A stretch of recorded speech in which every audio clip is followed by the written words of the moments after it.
Монтировщики очень высоко подняли лестницу, и лестница оборвалась. Она была очень старая, 25 лет, наверное, ей, да?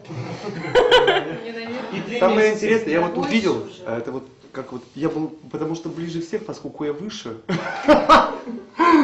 и я в порыве, то есть, ну я же артист, я же стараюсь выполнять задачу режиссера 100%. Ну и так получилось, что я увидел момент, как вот веревка так... Это было красиво, но больно.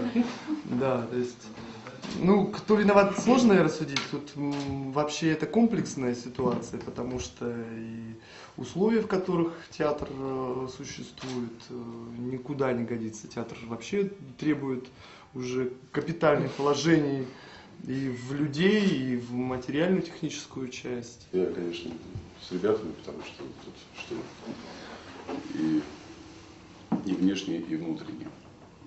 То есть готов был бы от каждого из них принять, скажем, часть этих проблем. Но вот не умудрил Господь. Поэтому, так сказать, я был только свидетелем этой неприятности невероятной. Там, конечно, прозвучала мысль о том, что, может быть, ну, спектакль все-таки восстановить ну, так сказать, с приглашенными артистами. Но нет, без этих суперменов у нас ничего не получится. Так что будем ждать, пока, так сказать, последний магиканин не придет в себя и, значит, соответственно, войдет в свою нормальную спортивную, артистическую форму. Вот. Так что, так вот.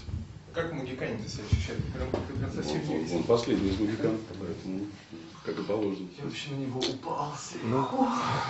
Вы в самом низу были, да? Нет, я был посередине. Посередине. Да.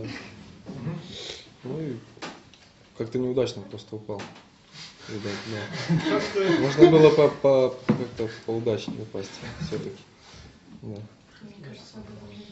Ну да. 6 метров вспоминаешь на всем движением, то есть когда падаешь, быстро так не вспомнить. Да. Ну, что сделаешь? А что врачи говорят, то есть насколько серьезно?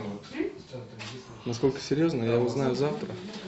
Вот. Но так пока говорят, что перелом позвонка поясничного. У меня перелом голеностопа вот здесь, вот там вот косточка, с вывихом еще при этом. Мне до конца еще не вправили, потому что не удается расслабить мышцы. Мне делали укол, там, чтобы наркоз был какой-то, да, такой, меня усыпить.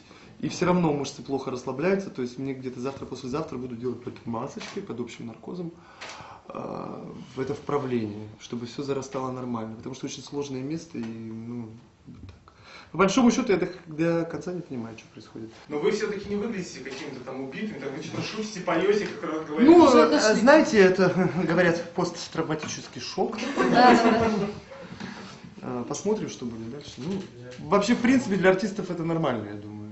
Я вообще шутить начал почти сразу. Конечно, очень много матерных слов прозвучало, потому что было пип, больно, пип, пип, то есть это было вот просто можно было там пикать бесконечно. Вот. Это жестко, конечно, жестко. Вообще в итоге получается представление еще одно, да, такое смешное. Смешное, но грустное, потому что, блин, я танцевать хочу.